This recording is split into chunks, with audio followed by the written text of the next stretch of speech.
started to wonder, and I wondered, which led me to wonder. I had to wonder. I started to wonder. I couldn't help but wonder. I couldn't help but wonder. I couldn't help but wonder. I couldn't help but wonder. I couldn't help but wonder. I couldn't help but wonder. I couldn't help but wonder. I couldn't help but wonder. I couldn't help but wonder. I couldn't help but wonder. I couldn't help but wonder. I couldn't help but wonder. I couldn't help but wonder. I couldn't help but wonder. I couldn't help but wonder. I couldn't help but wonder. I couldn't help but wonder. I couldn't help but wonder. I couldn't help but wonder. What the fuck is up, gamers? We're back. We're fucking back. We're back to torture ourselves. And we brought a friend. Hello? Hello? It's me. Gamer? I'm talking into the mic instead of just yelling vaguely into the room. Yeah. Yeah. We finally have boyfriend of the show, Matt, GameCube of Noisespace, Overlord. Professional background yeller. Yeah. He's here for Sex and the City, the movie, part 2. Racism one. Yeah, sure is great to come into this, where in the first half of this movie, literally nothing happens. Nothing happens for an hour. It's like a whole hour of this movie and nothing happens. Like, the thing that I know about this movie is that it's the racism movie. And they don't even start playing the racism music until like 57 minutes in. Yeah. Unless you think racism against Irish people is real, in which case they play racist Irish music several times prior to that. Yeah, I would. True. Maybe you could call it xenophobic, but I don't think you'd call it racist. No. But I mean, really, like, yeah. Like, as a British person, I don't know if I can really speak on that, but, like, it's not good. Hot take. It's a choice they make, for sure. I guess we'll get there when we meet Aaron, one of our new characters in this movie who's never been in the show before now. But yeah, Matt, tell us about your history with Sex and the City. I know what it is, but every single episode of Sex and the City I have watched has been while Stephanie is watching it for the podcast, and I have been in the same room. And you've watched like a decent amount of it. Like, I would say the last couple seasons of the show you've seen almost all of. More or less anything since I started living here. Yeah. Did you see? You saw maybe like half of the first movie, I feel like. I watched some of it when you weren't there, maybe. No, I was there for the whole first movie. Okay, never mind. Okay. Well, Forgot. we also usually ask our guests which of the girls they are. I don't know if we usually do it at the end of the episode or the beginning, but we might as well just ask now because you've seen enough of the show. Which girl are you? But am I any of them? I feel like I'm not any of them. Yeah, I'm actually trying to think about it now, and I'm like, not a Carrie. Maybe a Samantha, like a less horny Samantha. Kind of like, maybe you could be like... Yeah, it's like, I never fucked, though. No, but you could be Samantha who's horny for friends. Yeah. True, I am horny for friendship. Because you have more friends than anyone I've ever met, and like Samantha has fucked more people than I've ever met. So it's kind of like... a platonic Samantha. Yeah. It checks out. It kind of checks out. Canon. Well, yeah, because the only thing is, I don't know. I don't think as highly of myself as Samantha does. But I suppose that like really just kind of goes to all the characters. I don't really think myself as highly as any of them do. Well, Miranda has a pretty low opinion of herself sometimes, I think. But she's also competent, so that's a no-go. Yeah. I think she's like, I don't know, has normal people's insecurities. And like the rest of them just either neurotic in like a Woody Allen way is how I would describe Charlotte. It's the worst way to be neurotic. Yeah, but she is like neurotic in like an annoying way. But it's less annoying because she's not a man and also not a disgusting creep. So I don't know, but then the rest of them are pretty self-confident. Which is not a bad thing. And then you can't say I'm any of the men on this show. Fuck no. Yeah, I think you know how to wipe your ass. I do know how to wipe my ass. You're not like a business guy who's been married 3 times and keeps cheating on his partners. You're not a Hollywood actor. Yeah. Or a lawyer. You're a Harry. You could be a Harry, yeah, because he's just like a funny guy. He's just a wife guy. He's a wife guy, and you're a wife guy. So the only difference is I have hair. You have hair. So much. You were raised Catholic. Mm-hmm. I was raised Catholic. Yeah. Anyway, I just gotta... time to pop the beeb. Oh, yeah? Get it going. Let's get this going. I've got a Sunday beeb. I've got a glass of rosé. Let's kick it off. Yeah. I fucking feel like a loser now. I've got a glass of water. It's not even sparkling water. It's just fucking. Well, there's a bottle of isopropyl alcohol behind your mirror. Yeah. Oh yeah, You start getting nutty. It does have one of those real funky skull and crossbones logos on it. Please don't drink this. Well, it's like that thing from Arrested Development where it's like the winky eye, you know? Yeah. It's just a suggestion. Yeah, it's the winky skull alcohol suggestion. Mm-hmm. Yeah, it's my favorite kind of drink suggestion. I wish I was drinking this instead of watching this movie. You wish you were drinking stuff that will kill you. Yeah, we can start the movie, I guess. We might as well just fucking get started. Again, we're only doing the first half because, like, last time we just the thing is, the first movie felt like it was jam-packed with a new plot every 5 minutes. This is kind of the opposite. Right. Yeah, I was talking to my mum about this because I was like, it's 2.5 hours long. It's the same length as like a Star Wars movie, right? As like nothing happens in those either. Yeah. Or like an Avengers movie, like a blockbuster film, or like fucking The Godfather. Why is this film so long? And then I was like, oh yeah, it's because in those films, there's moments where like there's an action scene. Like not every single scene is people just talking, you know? Yeah. Right. And this film is every single scene is people talking, and they're mostly talking about nothing. Yeah, and it's not even like they're talking about nothing in the kind of way as like, God, I hate to even say this, but you know, like how in Tarantino movies, like most of the movie is just people having conversations that are relatively meaningless to the plot, but it's still kind of like, oh, it's like a good scene to watch. Like, I hate to hand it to him because he's the worst. Oh yeah, well, like the tipping conversation in Reservoir Dogs says so much about the characters in Reservoir Dogs. Yeah, it establishes them.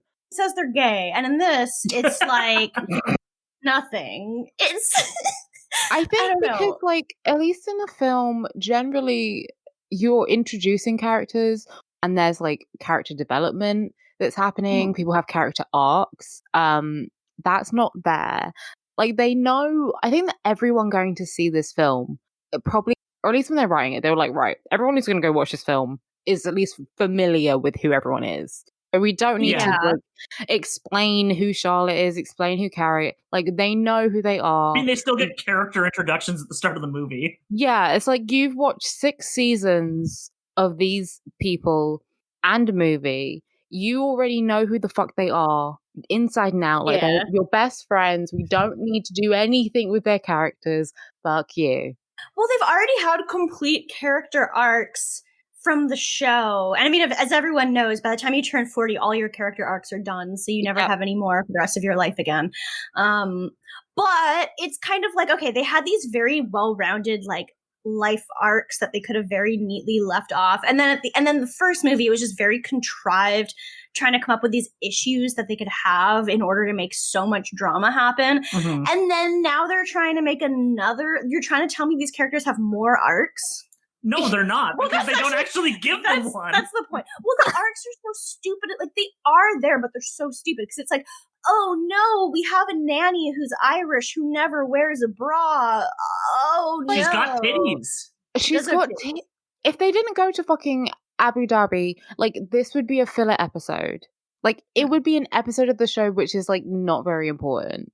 Oh, yeah, no, for sure. Well, I mean, like, Matt and I were talking before recording about how much of this movie must have been funded by, like, Abu Dhabi, just, like, in terms of... Yeah, like, was this movie entirely funded by Emirati Tourist Department? Because it really seems like it is. Because, like, I think yeah. It must have. And they're all like, wow, it's so wonderful here. Like, at least partially, definitely. And they're not hiding it because they have a sheik who is a film producer in the film. Yeah. In the movie, like, right in there. Like, if you just told me that guy literally just was a sheik movie producer, then I would believe you. Like, it seems like it would fit. Mm-hmm. This movie also seems way more aggressive about, like, product placement than usual. Yeah, but like, the Pringles were, like, front and center every time they were on frame. Look, Arabic Pringles. Arabic Pringles. Yeah. And they have to be like, oh my God, isn't it funny? There are Arabic Pringles. These exotic people have Pringles. Mm-hmm. They kept saying exotic. Like, over here, so if you're in the UK, it's on Netflix if you want to hurt yourself. And like even the description is like the gal pals going on an exotic getaway, And I don't know, the word exotic is weird. It's very Orientalist. We only just get into that. And I was like, great, that's going to be the right. So tune in for the great City Girls series finale, which will be us talking about racism for 2 hours. Exotic is just like what like people who are trying not to be racist but who are racist will like refer to my family. I was going to say refer to me. Yeah, exactly. Yeah. I mean, we both have one white parent and one non-white parent. We got it. We got it. We see each other. Yeah, we're mixed gang. Mm-hmm. Yeah, and people will describe you as exotic and be like, "Wow, you're so exotic. Where are you from?" And you know, I'm well, you're just from the Nintendo manufacturing warehouse. I mean, that's where I'm from. Yeah. You should Japan, say, I guess. yeah, you should say Japan, the Nintendo manufacturing warehouse. I'm a GameCube. Mm-hmm. The GameCube. Yeah, that is where I came from. Mm-hmm. I guess we should talk about this film. I don't want to, but like. I know. They start the movie with like the exact same, well, okay, not the exact same music because they started with Empire State of Mind, but they like also play the remix of the theme song that is like the exact same one that they played in the first movie. Yeah, the Fergie remix.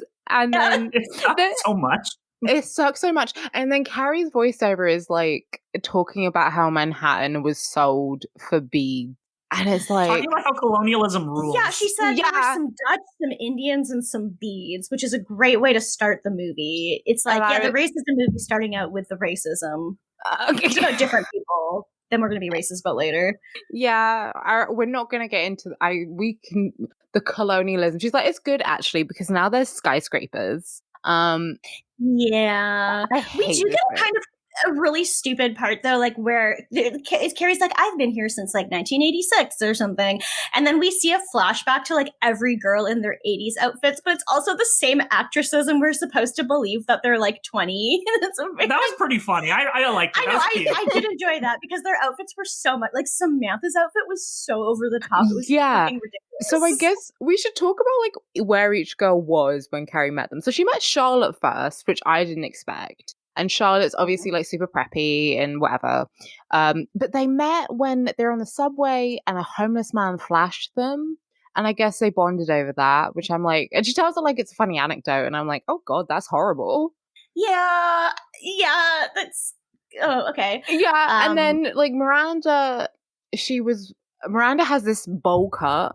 And a beige suit. Oh, it's so bad. It's great. And Carrie was working in Bloomingdale's, and Miranda was buying something and crying in the dressing room. So they became friends. And then my favorite is Samantha, who is like full 80s hair metal, and she was working as a bartender in CBGB's. Yeah, that's really good to me. I'm like, yes, I would love to be a bartender in CBGB's, and it makes sense. But yeah, does CBGB's even exist anymore? No, I was listening to a WHM We Hit Movies episode, and apparently it's like a t-shirt store now. I mean, that's New York in a fucking nutshell, isn't it? Yeah. See, oh my God, but yeah, it's a bullshit city. You, New York. Fucking hate New York. When people are roasting New York on Twitter, that was peak Twitter. I'm sorry. Oh my God, it's good. I mean, where else are you going to go to the store and be able to get a bunch of different items? Where else can you go to the store and get M&Ms and toilet paper? I don't know, any store. God. the store that you can get that and also like a paint scraper is like 2 seconds from our house. So yeah, I'm it's like a bodega. It's just not called that. Yeah, it's like I could walk over the road to Mr. Malley's, which is run by Mr. Malley, who is like, it's just like a corner shop, but it's run by a guy called Mr. Malley, and he's very nice. And like, but there's a cat in our one. Like, yeah. Oh, yeah. I mean, that is one thing that is true of a lot of bodegas, is that a lot of them have cats. Because I do very much follow Bodega Cats on Twitter, and it's a good account. That is a good account, but I would also say, like, yeah, there are cats and dogs in other like corn shops, kind of a thing. I feel like the only place I regularly will see a cat here is if I'm going to a pet store. Do you see them at the pet store a lot? Yeah, they're very sweet. I mean, I'm back in my parents' place, but like my flat has just like street cats outside, which I have befriended. I love that. I love street cats. Yeah, jellicle cat. Yes. Yeah. God, we're really avoiding this movie. Fuck. Well, it's shit. The first. Okay, the best part of the movie is coming up, though, and it should have been the entire movie. We are close to it because, like, the beginning of the movie, like where we kick off is this wedding. It's Stanford and we don't start at the wedding. We find out that Stanford and Anthony are getting married. You literally forgot his name. I do love that. I don't care. Well, he's relevant. He's relevant. I don't care. I'll just come out and say it. Anthony is funny, but I don't give a shit about him most of the time. So they go to like get their gift from the registry for it, and like the woman there at the fancy store is just like, oh, that's so wonderful that your two gay best friends are getting married. And it's just like they make these jokes about how it's like, oh, everyone else settled down and they were the only two people left, so gay people can still get married when they're like 40. And it's like, yeah, well, now it's the only time they can get married because it was like just legalized in Connecticut at that point, right? That's why they were getting married in Connecticcut specifically. I'm like, it was relatively early. Was it not legal in New York at the time? No, because Stanford says something like he can only, because later on Anthony says he's allowed to cheat, and Stanford says, oh yeah, in the 45 states that we're not legally married. So, which includes New York, I guess. Well, now we have to check when the movie "I've Now Pronounced You Chuck and Larry" came out because they lived in New York State in that movie. Okay, I'm gonna check. We need to know because it seems kind of fucked up if he's like, "Oh yeah, no, you're cool to cheat as long as you're in the state we live in." Okay, but that was in 2007. But okay, the thing says domestic partner benefits. Oh, interesting. Okay. All I know is that in I Pronounce You Chuck and Larry, they had to go to Ontario to get married because gay marriage has been legal in Canada since like 2005. I can't remember when we did it. It was definitely before America, so I want to say it was like 2000. It was maybe about 2010. I don't know. I was a child, I think, but I was happy. Okay, 2011 is when New York. So they wouldn't be legally married for another year in the place where they live.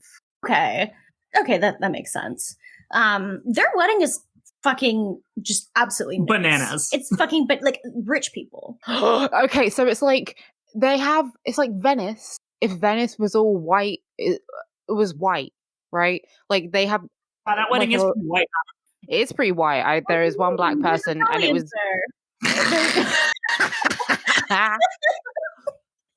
Got him. Yeah, no, it was just Lily and Norm Lewis who showed up. Yeah. So it was like, so everything's black and white, and I think the actual I don't know, wedding, dress code was like black tie or black and white. Which Americans don't know what black tie means, so they just dress in black and white. And there's like swans going around because everything's on like. There's like a fucking river system. There's canals inside. There's like a bridge inside. Yeah.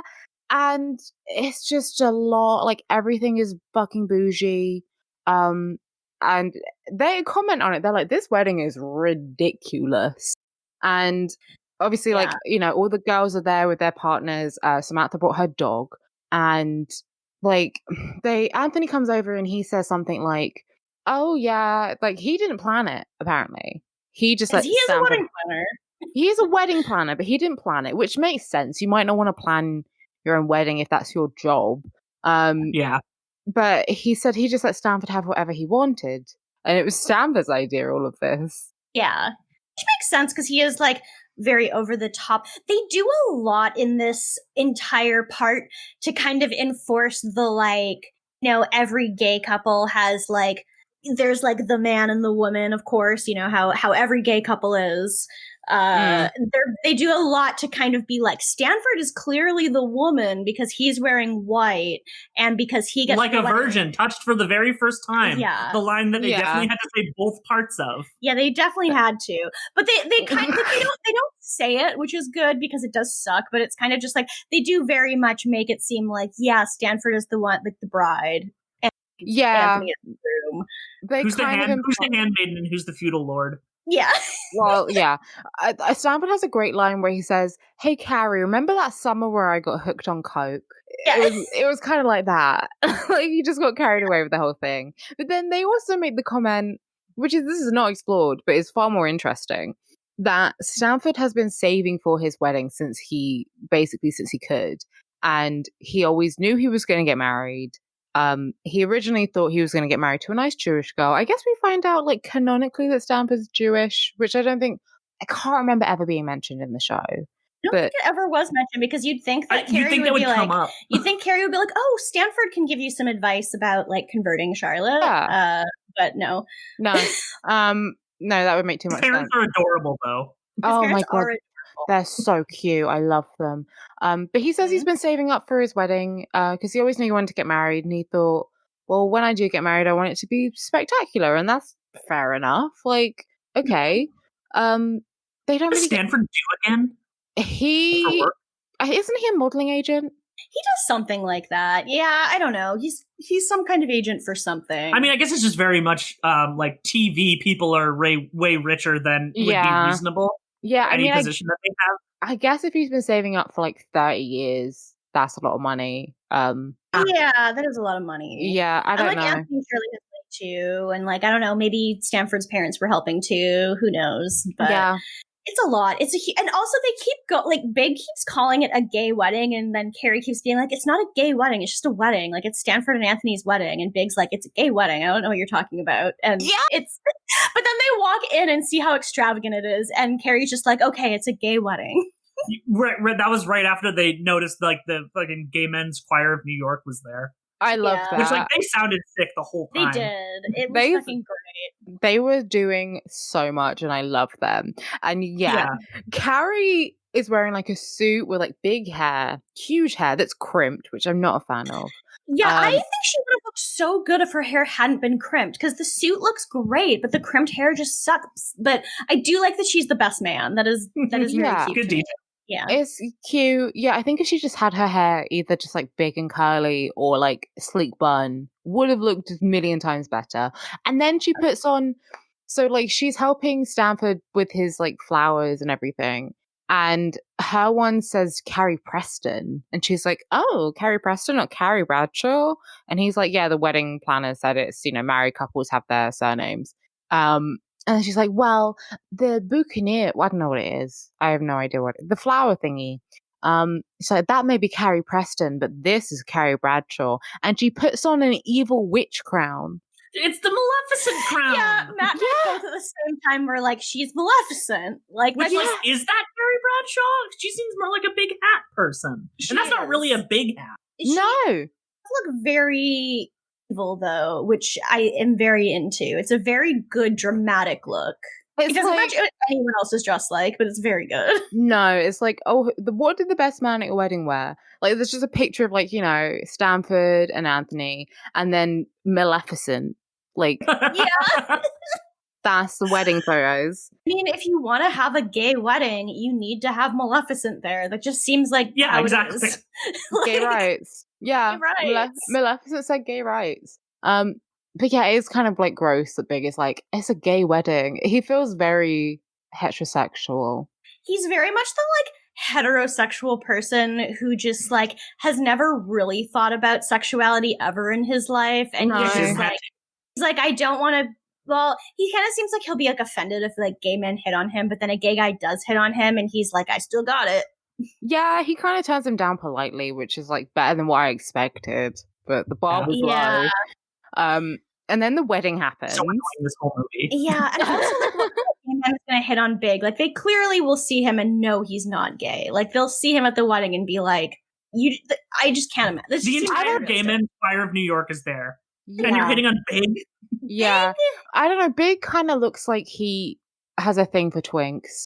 That he could. Like in a dark way. Like I could see Big like having faceless grinder pictures. It's okay. Yeah, I guess I could see that maybe. Yeah.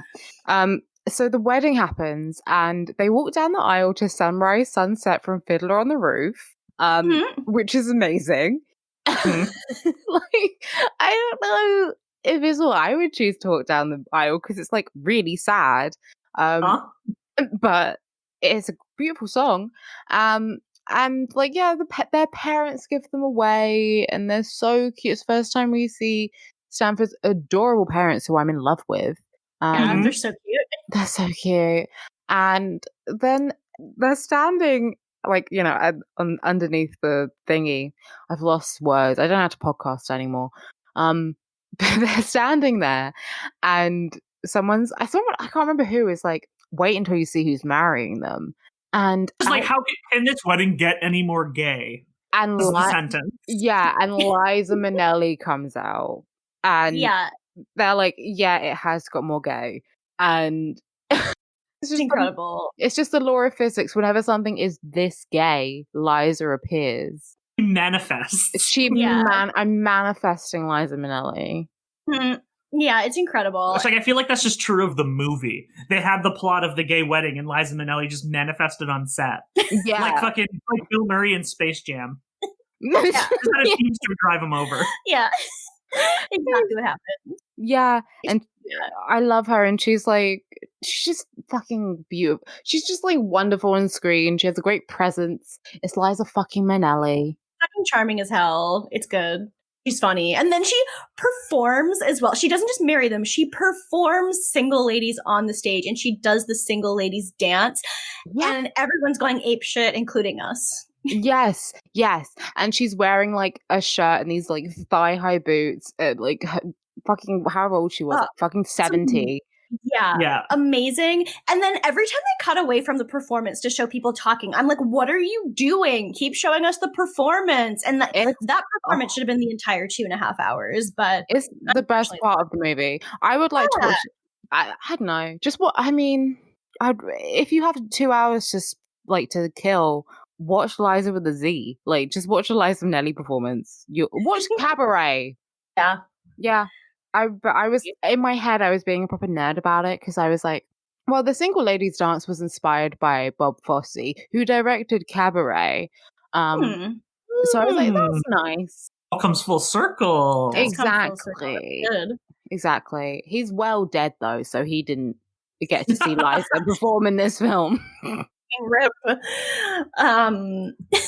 Yeah, it's incredible, and I really wish that could be everything, because then we go to the scene where they're like, Carrie and like the gals and the guys are like all sitting at this table, and these strangers kind of turn over to Carrie, and they're like, this one lady is just like, I'm you. Like, I've been reading your column in your books for ages, and I'm you. Like, we were also married like 2.5 years ago, just like you were, and blah, blah, blah. And Carrie's like, wow, well, let me introduce you to your own husband, John James Preston. And then they're just like, oh yeah, well, we're having a baby. Like, we have a surrogate, and are you guys gonna have a baby? And I just cannot imagine the audacity of like being a stranger to someone, and then within 1 minute of meeting them being judgmental to them about like how they're not going to have a baby, and being like, oh, isn't it kind of sad that it's just going to be the two of you forever? That woman's face acting was so much. She was going on a fucking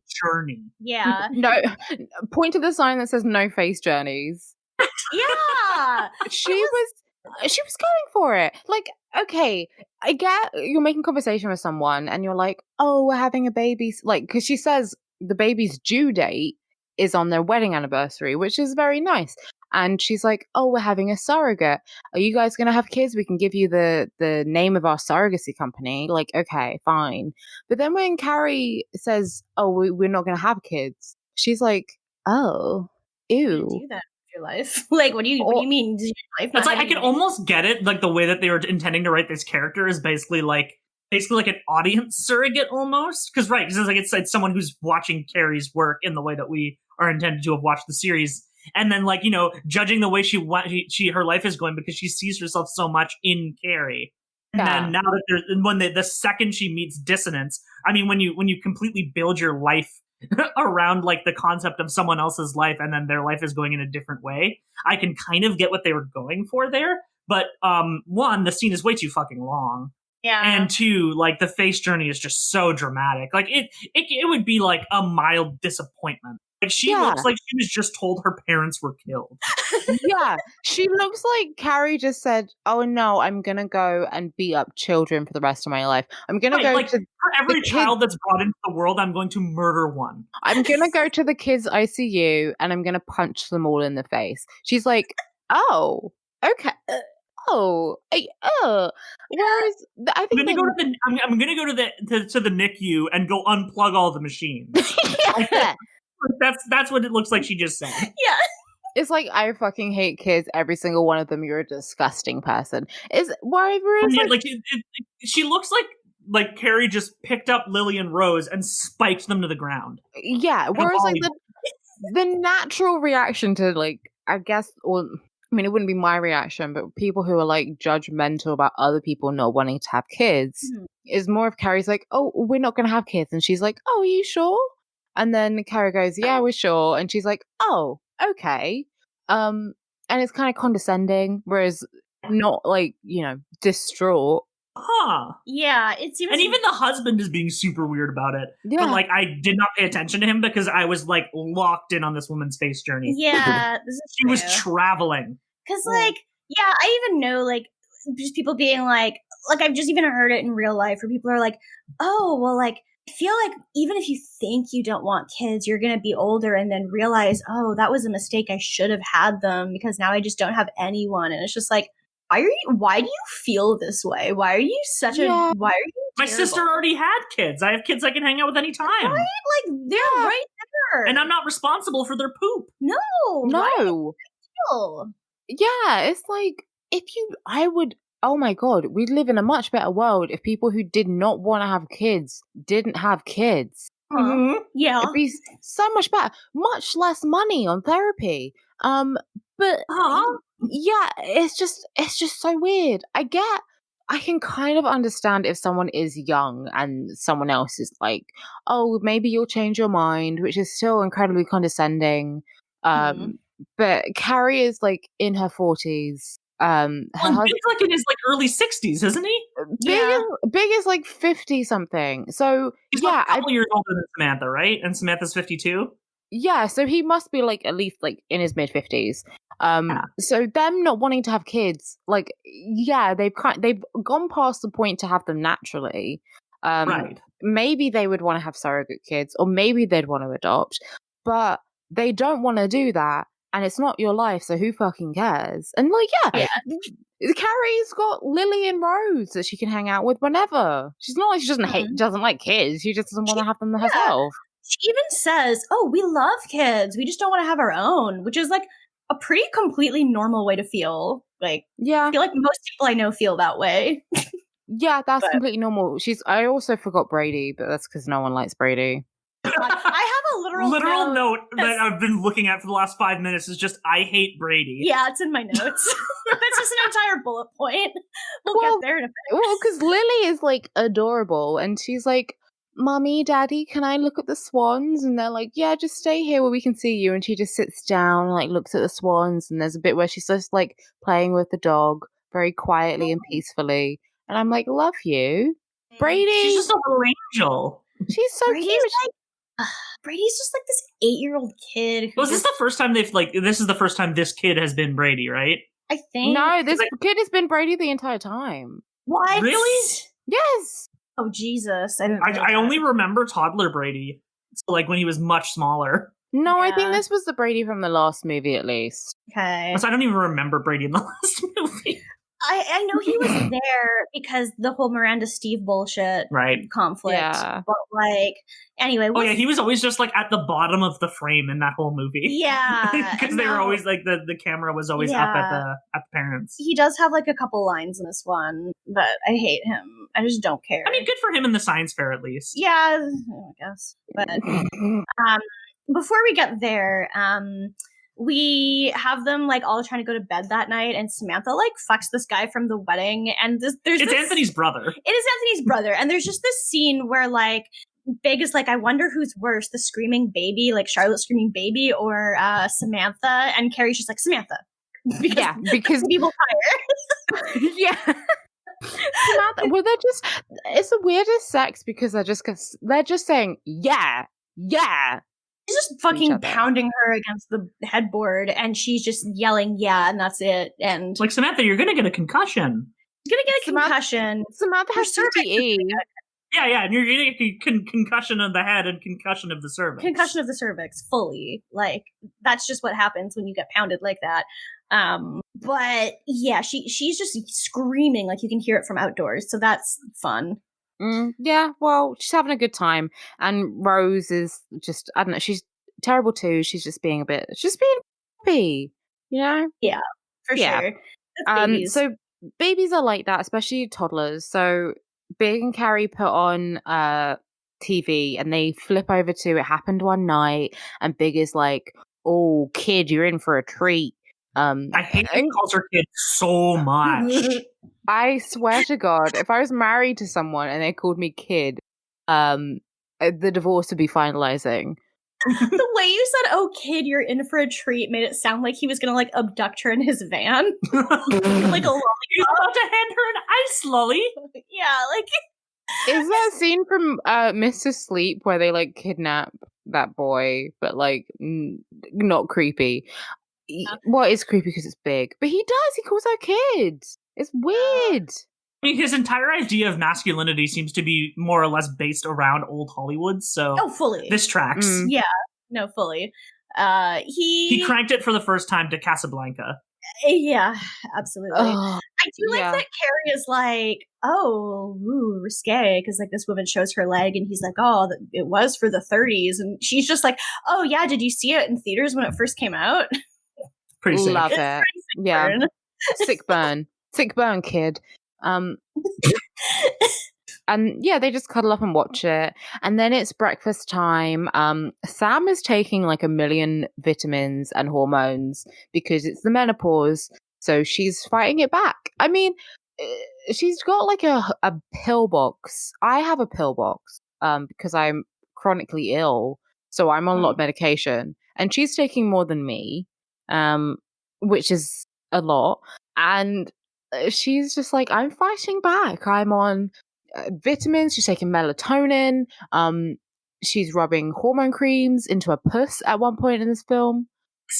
Her office that has a giant window behind her, glass windows where her like receptionist can fully see her. Yep.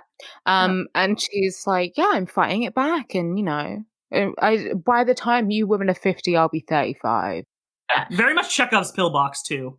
You can really see where that was going to end up going. We also get like a fucking product placement where they're talking about the woman who does it, who like came up with this whole regimen and everything, and they're like, you would really follow advice from someone who came up with the Thigh Master, and Samantha's like, well, look at my thighs. And oh like, yes, okay. Suzanne Summers, who was on like, I think she was the blonde one from Three's Company as well. And then she had like a product placement. Yeah. And then she had like a Jane Fonda moment, and she was like a health guru kind of thing. I don't know. I was very. But did she get arrested during protests? Because then she didn't really have her Fonda moment, did she? That's true. Well, she's Fonda for Republicans, I think. Yeah. God. There we go. Yeah. Got him. Yeah. So then Charlotte comes in with her kids because she's a bit late, and she's like, "Oh, sorry, the nanny's just running late." Harry was like, his golf is running late, but then we see Harry like 5 seconds after, so it's bullshit. But and yeah, like, so they see that Rose is obviously like terrible twos, and I think Miranda says terrible twos, and Charlotte's like, she's not terrible. She's not terrible. Yeah, it's extremely like, she's so offended that someone would call her daughter terrible, and Miranda's just like, no, like, it's terrible when your kids are 2 because like they're just, it's a lot. And Charlotte's like, oh, yeah, like she's like Charlotte Carrie tries to like take Rose. She's like, oh, baby Rose, come here, and Rose's like, no, and apparently she's just learned the word no, so she's saying it all the time. And Carrie's like, good for her. Good for her. Good for her. Charlotte should learn. No, not Charlotte. Samantha should learn to say that too. And yeah. It's like they literally cannot go like a single episode or movie or whatever without like slut shaming Samantha. No, I get it because I guess you're with your friends, you're like slut to your friend all the time, but you can tell there's. Yeah, I don't know. Yeah, it's not slut derogatory. It's slut endearing. I don't know if it is for Carrie, though. Like, if I were to say that to one of my friends, it would be endearing because my friends know I love sluts. But, like, I feel like it's not like Carrie's ever like, oh, I love sluts. Like, I just think they're great. Oh yeah, she's an enemy of sluts. Kinda, yeah. Yeah, there's at least a tinge of realness to it, which makes it uncomfortable. Yeah. But luckily the nanny comes, and it's Erin, played by Alice Eve, who is jogging and has massive tits but does not wear a bra. Yep. And they're just swanging. They're just honking. And her Dobon Honkaros? Yeah, her Dobon Honkaros. And Bonkanaga Hoogs? Yeah. And all girls are just like, oh, ooga, just because they're like, holy shit, am I seeing this? And fucking, she comes over, and the girls love her, and Charlotte loves her, and she takes the girls away and takes them over to like the men who just came back from golf. And Samantha is just all like, was she wearing a bra during her interview? And Charlotte's like, well, I wasn't paying attention to that because I was more, I was paying way more attention to like her child raising early child education degree. But, yeah, that's what it's called. And the fact that the girls love her. And Samantha also makes a joke where she says, more like Erin go braless, which was the entire reason they called her Erin. Absolutely. And then we see like Erin from far away, and this is where they play the weird Irish music. It's the Irish racism moment. Yeah. Yeah. It's a lot. A lot. It's she's like doing a cartwheel and her tits are bouncing, and the three guys like Harry and Steve and Big are just like have their mouth kind of like half open watching. Steve's just like, check out those Tonhangara Cougars, Miranda. Yeah. Matt, this is a deep pull. You know Becky Lynch, the wrestler? Yes.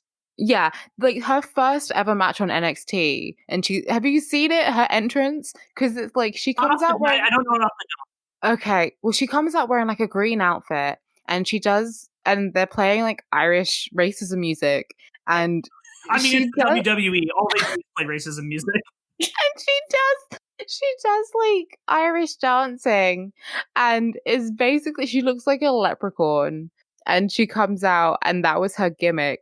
And then she went on to like main event WrestleMania, and I have to think about how that happened in like a few years. Because she fucking rules. She fucking rules. But her like first ever match, and it's something we're gonna end up talking about, is like because whenever WWE have to mention her, they'll be like, oh, here's her first match, and she comes out like diddly diddly doo, dancing like a leprechaun. Yeah, they do make a reference to leprechauns in this as well, because they call Erin's tits her Lucky Charms. Do you call them that? No. Yeah. And they could have called them their Hamawagabagalagongis. They could have called them that, yes. Yeah. Also, like, Carrie's wearing a 4-leaf clover necklace for like half of this movie, which is never commented on. Yeah, she kind of is. I did notice that, but it's huge. It's like a fucking rapper chain. That was them being like, look, we're not racist against Irish people. We're gonna have Carrie wear this. Carrie has an Irish friend. Yeah. Carrie's Irish. It's fine. I mean, I honestly think this is how all Americans think Irish people are. And also them getting like a very, very English person to play an Irish person. And she's like, top of the morning to ya. Oh, you're Samantha, are ya? I genuinely could not understand anything she was saying because she was doing such a dramatic accent for it. And it's not even good. It's something. The only thing they could have done to make her more stereotypically Irish would be if they gave her red hair. If they gave her red hair, yeah. Yeah. Were there no Irish actresses with big tits? Just none? Surely there's at least one. There must be one. I'm sure there is. It's like, it's a decent sized country. There must be one. I guess I'm going to start. I'll just go to my computer and Google Irish actresses with great tits later. And I'll get back to you on that. I'm just going to Irish actress honkers, and I'll just do a quick Google search with the safe search off. Yeah. And we'll see what happens. Good idea. Steph, you leave the room. No way. No, we're both doing it. We're putting it on the TV. We're connecting that HDMI cord. Yeah. It's a group activity. Project it on the back, project it on just like the massive wall. Just, Exactly. Big honkers. Anyway, so yeah, they like the girls are like, are you sure you want her looking after your kids like around your husband all the time because she's gorgeous and is not wearing a bra? And Charlotte's like, it's fine. And then someone says, this is a good joke though, because they're like, they should make a law against hiring attractive nannies. And Carrie's like, yeah, the Jude law. I didn't get this one. Did Jude Law fuck a nanny? Yes. Okay. I think he fucked at least one nanny. I have a feeling he fucked two. Because I think he cheated on Sadie Frost. Yeah, he had a kiss with Sadie Frost, who was like a model / Sadie Frost played not Mina, the other one in Dracula. Oh, okay. Okay, her. Yeah, yeah. She was married to Jude Law. They had kids, and then he cheated on her, I think, and then he was with Sienna Miller and ran off with the nanny with her. Okay. What the fuck, Dumbledore? What the fuck, Dumbledore? And this is one of the conflicts we've seen so far. It's kind of wild that this movie, like, one of the conflicts is, oh no, Charlotte has a perfect marriage and Harry's a great guy, but this nanny has huge tits. Uh-oh. When, like, there's literally nothing that has seemed like something she should worry about. Right, because it's like, first of all, Harry has, like, in the first part of this movie, speaks more lines than he did in the entire first movie. Yeah, and Harry... Like, just in the opening of this movie, and then once Aaron is introduced, he hasn't spoken. No. He's been off screen every time. Yeah, he also literally says, why get married if you're going to cheat? So we know strictly where his like ideas on fidelity are. Also, this whole plot could be solved with a conversation. Right. I mean, that's rom-coms, ain't it? Yeah. But, like, I'm just thinking of when Harry was courting Charlotte for the first time. When he was horny, he was so obvious. Yeah, and he was literally dripping sweat onto her. Yeah, and he was like, you're the most beautiful woman I have ever seen in my entire life. Yeah. All the time. For sure. So I think you're fine. He's not gonna cheat. No. Yeah. And if he was, it doesn't matter how hot the nanny is, like how many times Beyonce has been cheated on. It's not that someone else is just hotter and exists. It's that someone wants to cheat. Because that wouldn't work. Yeah. Beyonce? Jay. Princess Diana? I will kill Jay-Z with a sickle. Bad bitches get cheated on. It's not that someone is more attractive than you. It's just that someone wants to cheat. Yeah, that's the... So Harry's not going to cheat. He's not going to cheat if fucking the most beautiful woman in the world comes down and wants to suck his dick. You're cool. Sure. The other kind of stupid conflict in the movie kind of comes up in a bit where, like, kind of the next scene, Carrie gets home and she has like nothing to do because this is like before people had iPads, I guess, and or she doesn't play video games because she's weird. And so she gets home and Big's just like on the couch and she's just like, I need to do something, but I don't do anything. She could have been playing Animal Crossing Wild World for the Wii. She could have been playing Animal Crossing Wild World for the Wii. She can clearly afford it. Big is just like, okay, I'm just sitting here like reading the paper. What are you doing? And she like wants to go out for dinner and he's like, can we just like stay in? I don't really want to go out. And I'm like, girl, you can't go out. But then I'm like, wait, yes, you can. But at the same time, Big is being valid. If I had a couch that was comfortable, I would be laying on it all the time. Yeah, he's like, let's just order food in. And she's like, we ordered food in 2 times last week. And I'm like, well, fuck, I guess kill us then. Unrelatable. Yeah. But yeah, Carrie's like wants to constantly go out. And I'm just like, okay, I get that you want to go out and do stuff. But if you wanted a husband who was going to go out and go to the town with you all the time, why did you marry someone who was like 60? Why'd you marry someone who's 10 years older than you and has been married twice? Yeah, because I'm kind of with it. I get Carrie because right now I'm like, someone fetch the fucking bolt cutters. I want to leave. I want to go out. I want to dance on the town. Even though I can't. I don't actually want to. But then Big is like, I want to chill. Okay. You know you can do stuff separately.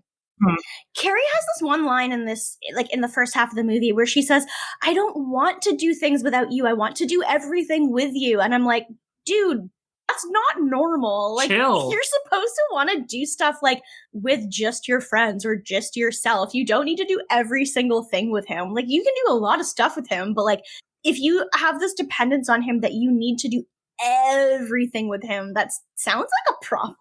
On the two hand, I can't be on Big's side in this scene because he was very much wearing shoes indoors and had them up on the couch. Yeah, but but they were slippers. Like, they slippers? Okay. They were slippers. They weren't outdoor shoes, which is different. Slippers are fine. He's still on notice. Yeah, I mean, that just goes to that. Yeah. I mean, he's always on notice. He's always on thin fucking ice. But I kind of get it. And he's like, we were out all weekend, and she's like, that doesn't count. And she also has there's like a line. She says, "Oh, that must be the rest of the luggage." And I was like, "Wait, you're away for a weekend, and you have more than a bag each of luggage?" It's a lot.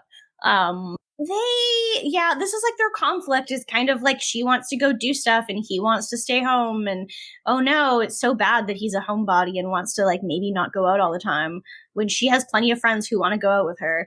But there's like this other, one of the conflicts gets kind of resolved right away, because one of them is that Miranda has this like partner at the firm who's like, I think her boss, who just like seems to hate her and like shuts her up all the time, and she ends up like quitting her job because Steve is like, why don't you quit your job, Miranda? You could be somewhere where they all appreciate you. This guy sucks ass. Go somewhere else and where they appreciate you. And so she finally quits her job in the middle of this like meeting, and there is this scene where like it's the fucking scene where the child is like, oh, mommy can't come to my science fair because she works too much. And there could be an alternate version of Liar Liar with Miranda instead of Jim Carrey. I'd watch it. Yeah, if that was this movie instead, it'd be a better movie. Because he is so on the nose. He's like, oh yeah, mommy can't come because she has to work. And then she goes to work, and this guy, he literally puts his hand up in her face to get her to stop talking. And she goes, what? And she's like, excuse me? And she does it back. She does it back. But first of all, he's like, oh, he gives her case to like another guy who's clearly a lot younger. And he's like, actually, this is Miranda's case. And he's like, no, it's yours now. And she's like, she puts her hand back in his face. And she's like, do we have a problem? And then she quits, which love that for her. But I love that. In this economy?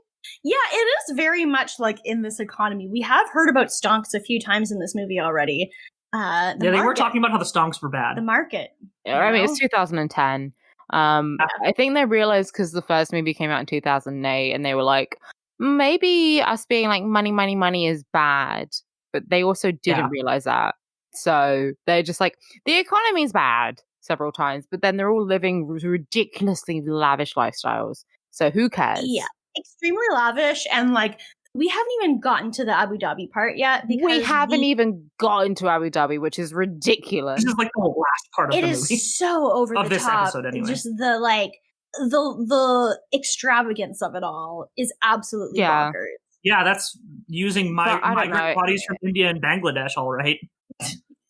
Yeah, love that. Love. Wait, you know, what do you think? Wait, how do you have all this money? Don't think about it. Don't think about it too hard. Don't think about how many people it took to build this one place. Do not think about that. But I mean, I guess good for Miranda for like putting her family first. And leaving a job with a guy that was an asshole. You know, this bitch went to Harvard. She can get another job. Got to see Brady win the science fair. Good for her. She did. She did miss the important part, which was probably when Brady presented his rat thing. But but he was like, "Mommy, I won." Yeah, Mommy, Miranda, I won, and it's good. I do like to see that he won the science fair. I love that she gets there just in time for them to say first prize goes to Brady. Well, Brady Hobbs, but yeah. And then so then we get our titty tally because Charlotte gets home and Erin is like bathing one of the daughters with Harry, and the daughter like grabs the spray thing and just sprays it directly at Erin, who's wearing this white shirt, and you can just see fucking everything, just everything through her shirt. Yeah, you can see the dots of her like on like her areola, like you can see like the pores on it. It's too much. And again, all this would take for this plot to be resolved would be for Charlotte to just say, "Hey, Erin, look, you're fantastic. The kids love you. Harry and I love you. We adore you. But would you mind like I think it might be a bit distracting. Like, would you mind wearing a bra or something? And, or would you mind wearing just like a little bit more clothes? Like, I'm sorry. Like, I'm really sorry. You do the thing where like when someone is working for you, you go like, I'm so sorry. I'm so sorry for being a customer. Some crimes can never be forgiven, etc. Exactly. And you just like, hey, I'm really sorry, but would you mind? It's making me a bit uncomfortable. And then she will go, of course, probably, because it's like not that big of a deal, all things considered, to be like, can you not show your tits to my kid and husband? That's fine. Like, she doesn't have to wear a bra. Yeah, all you the can be like, oh, time. it's a little awkward when, you were wearing a white shirt when we were doing a bath and your shirt got wet and you could see all of the nipples through your shirt. But can we not see? I would like to not see all of your nipple. And then she can go, yeah, that's understandable. Have a nice day. And then the plot's resolved because Erin is a good nanny. Yes, it would be very fast. But that obviously that doesn't happen because then we would have absolutely no conflict in this movie. So, then we get to see Samantha putting her pussy cream on her pussy in her office, and it's a call from Smith. Smith was here. He is in Abu Dhabi, and he's in the middle of the desert. Clearly, having just been in a Boot Boy movie. Yeah. He's asking for the military discount of this here sandwich. He did. He's so Valor. Yeah. He looks very nice though, at least. So that's good for him. He is sexy, I will say that. He's calling because his movie's premiering in New York. Believe it or not, a movie premiere is happening in New York City of all places. Golly. And he is like, Samantha, I want you to go with me. Who else would come with me? Like, you live in New York. And that's where it is. Yeah. So I don't have any other friends. I have no other friends, and I'm not dating anyone, even though I'm beautiful. But more importantly, he's like, you helped make my career. I guess this is a really big movie. So he's like, you made me a star, and they're friends. They still have a lot of, affection for one another, which is nice to see. Love a healthy relationship. I do think it's very funny when he calls and she's just like, who is this again? Can you remind me? And he's like, oh, you used to be my agent. And she's like, not ringing any bells. And he's like, you used to do me? And she's like, oh! Ding, ding, ding. Yeah. Which Very I'm pretty good. sure she's probably slept with more people than she's managed. But I love that. love that for her. Exactly. So then we get to we go back to the Carrie Big kind of conflict, I guess, if you can call it that. The scene takes 100 years. The scene is so annoying. So it's like their anniversary, I guess. And so she gets Big this vintage 60s Rolex that's engraved, and it's like, me and you, just us two. And like, it's really nice. And he's like, it's beautiful. It's a beautiful gift. It's like really thoughtful. And he's just like, I've got a gift for you in the bedroom. And she's like, it better be something I've never seen before. If it's your dick, I'm going to scream. It's a flat screen. Beyond voice parenthetical there, yeah. Yeah. It's a flat screen TV that's like in this like pull out desk thing. The TV's not even big. I mean, it is 2010. I mean, flat screens have been around for so long. They weren't even new at that point. This is true. The TV I have in my room is like probably from the same era and is about as big, if not bigger, than the one they had. I think the TV we have in our living room is probably about the same size as that TV, and is at a better angle. And we're not sitting that far away from it. Whereas in a bedroom, like from the bed, they're a lot further away. But yeah, and we're not rich. So but he's like, oh, we can watch black and white movies like we did in the hotel. And Carrie is like, I don't like this. She was kind of just straight up rude about it. Like, it is kind of like a gift that does seem like it's a. The thing is, he thought he was being thoughtful about it by being kind of like, we had a really nice moment watching those movies, and. Well, I mean, he's actually being valid in this scene. Yeah. Because he's like very much like he recognizes that it might have been a mistake. He might have misread the situation like right away. Yeah. Yeah. He says like, oh, do you not like it? I mean, it's like kind of clear that it was a bit more of a present for him. Weirdly enough, my parents got each other a TV for their anniversary. Mm-hmm. That like just happened. Huh. But it was also but then a TV like is something, I don't know, some people really do not want to have a TV in their bedroom either. Like some people completely like completely against that. So it's kind of a decision you just talk about. Even if you have their kind of money where like buying a TV is really not that big of an investment. It's kind of still like, do we want to have a TV in our bedroom? Some people hate that. But yeah, it's kind of more of a present for him. But he does realize it, and he's like, "Oh, do you not like it?" And she's like, "I would have preferred jewelry." And he's like, "Oh, okay, I'm sorry." It is like kind of rude to receive a gift from someone and be like, "Hate it." And just outright be rude about it. Because like whenever, even if I get a gift that I don't really care for, I'm kind of just like, "Oh, thank you," and I'm just chill about it. But like. Also, like, it is an anniversary thing, so it's not like her birthday, so it's for her. Like, being a gift that is kind of for both of them makes a bit more sense for an anniversary gift, I guess. I mean, I don't think it's an amazing gift. I do think he should have probably talked to her about it first, and maybe, like, they're rich enough that he could have also gotten her a jewelry or something like that, but, like, I don't know. I don't know. He's not valid, if that makes sense. This. Yeah. For him. For his bar, the bar that he has set. Oh, the bar is underground for Mr. Big. Yeah. But yeah, this I guess is their main conflict. Then so like the next night, Carrie, this is the next night, right? Like Carrie goes out. Oh wait, no. Carrie goes shopping with Sam. Yeah, Sam.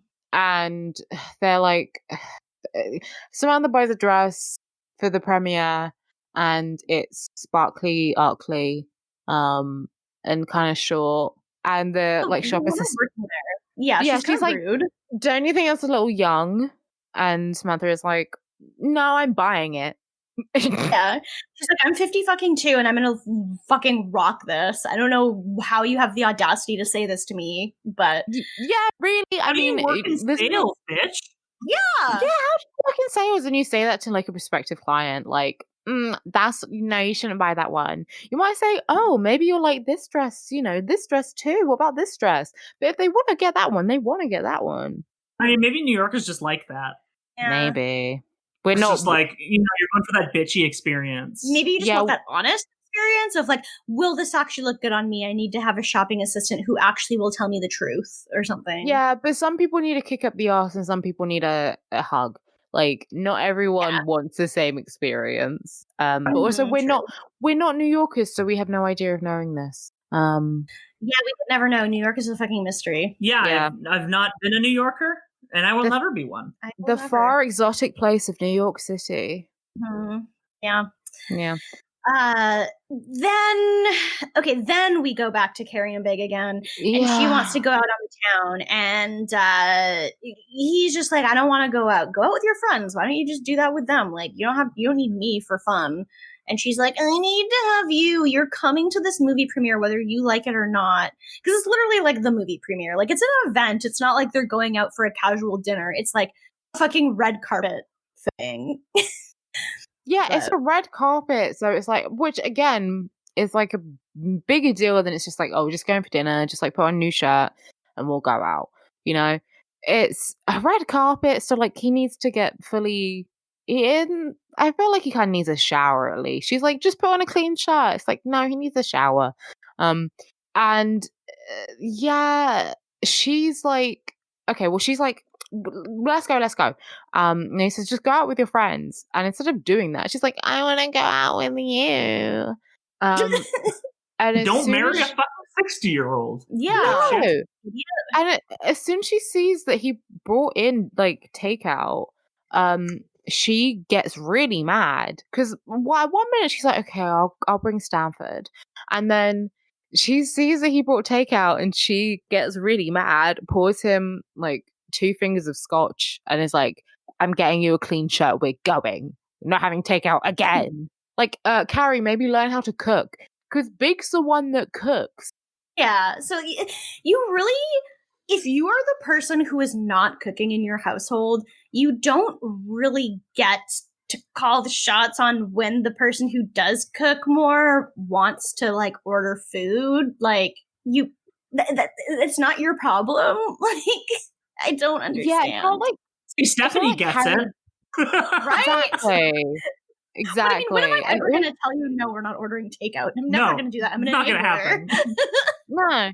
We are very much button that says yes to each other. Yes. Yes, as you should. So she's like, we're going.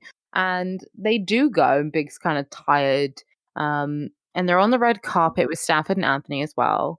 And Samantha is wearing the same dress as Miley Cyrus. Miley Cyrus, the teen queen, they call her, because this is 2010 when she was still like... She would have been like 16 or 17. Yeah, this would have been like she's Hannah born 92, Montana I think. She would have been like freshly 18, if anything. Yeah. Oh, yeah. The Hannah Montana movie had like just come out. So good movie. It's so weird to still see her like as a teenager and not just like what she has become in her 20s. Yeah, like she just evolved so much and changed so much since then. It's so weird to see her like in the Hannah Montana era again. Yeah, she looks strange. You know, she's not like edgy. She doesn't have her titties out. So how am I supposed to know if that's Miley Cyrus if her boobs aren't out? Yeah. And she's not like sticking out a tongue. How am I supposed to know, America? No. I mean, I guess because they say her name like 4 times. Okay, do you remember Fly on the Wall? That song? Yeah. It was a song she put out, I think, just after Hannah Montana era had finished, or maybe like when it was winding down. It was around this time, and it was like edgy, and there was a guitar, and it sounded like a Killers song.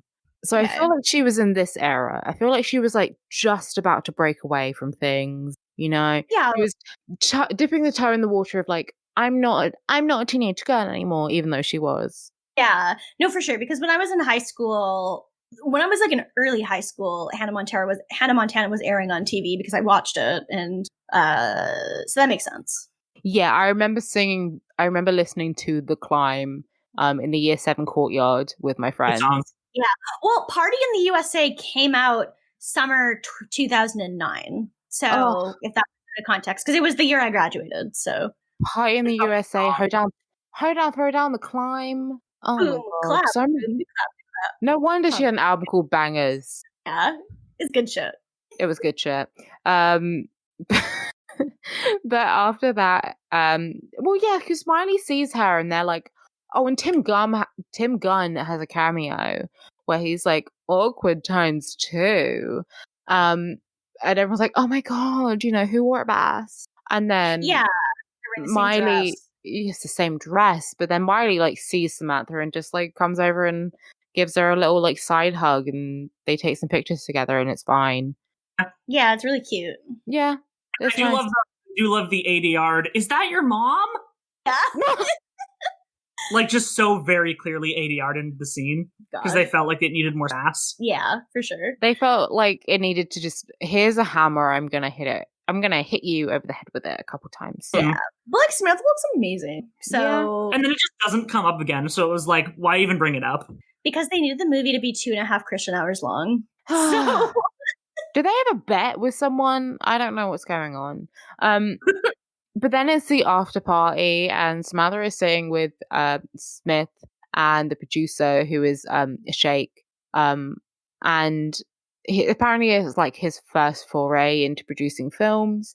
And Smith is like, oh yeah, Samantha like made me who I am. Like she saw me, she did all the PR for me, like made me a star, you know, all that stuff.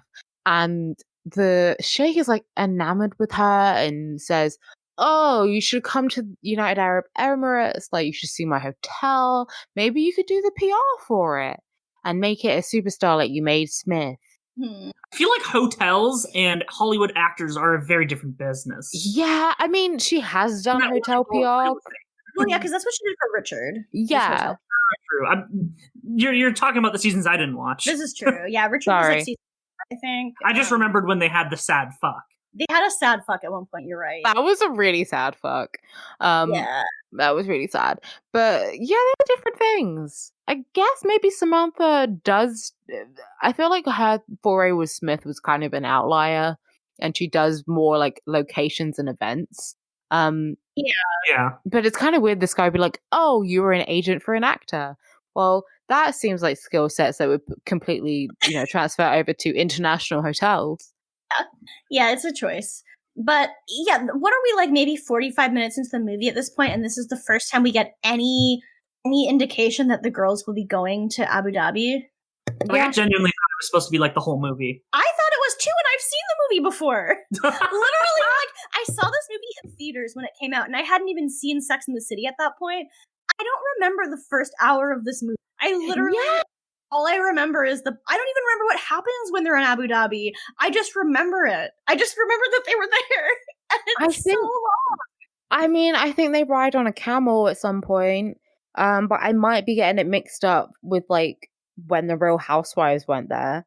Yeah, I don't know. This movie is just, they have the opposite problem as the last movie. You have to find a nice balance between too much plot and no plot. There has to be some middle ground that you can find here. Yeah, like the first movie very much seemed to have the problem of like it was a season of television packed into a movie. Yeah. Whereas this one it was one episode extended to 2.5 hours. Yeah. One episode with a huge budget. Huge budget. It would be like, I don't know, it's like if one day you showed up to work and you had like full face of like drag makeup, and then the next day you had absolutely nothing at all. It's just like massive discrepancy between the two. And also maybe there's a middle ground. There's a middle ground between the two of those.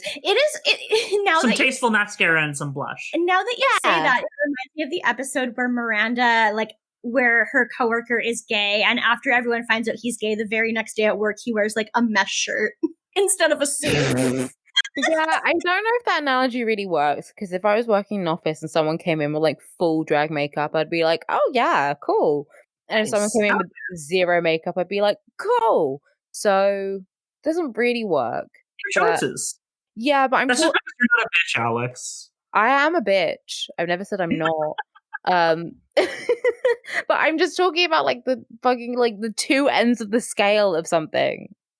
Yeah. And neither of them are fit for the actual purpose of what you're trying to do.